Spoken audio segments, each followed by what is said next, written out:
পুরুষ হয়ে জন্ম নেওয়াটাই আমার আজন্মের পাপ ছিল।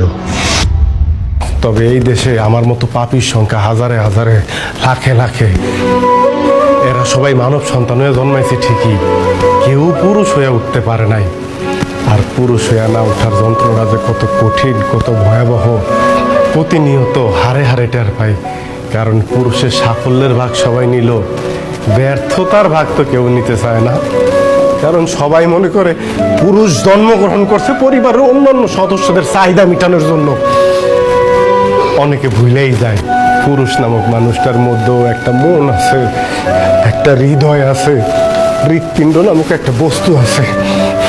প্রিয়জনের কথার আঘাতে সেই হৃৎপিণ্ডটা না কাইপা ওঠে। ভুলা যাইবই না কেন কম, কারণ পুরুষ তো কখনো কারো প্রিয়জন হয়ে উঠতে পারে না। সব সময় পুরুষ প্রয়োজনই কাজে লাগে। জানো সোনিয়া, পুরুষ মানুষ সবসময় চোখ দিয়ে কান্না করে না, মুখ দিয়েও আর্তনাদ করে না। পুরুষের মন কান্দে, হৃদয় আর্তনাদ করে। পুরুষ আবার সেই আর্তনাদ বুকের মধ্যেই চাপ দিয়ে ধরে রাখে, যাতে প্রিয়জনরা না শুনতে পারে। যদি কষ্ট পায়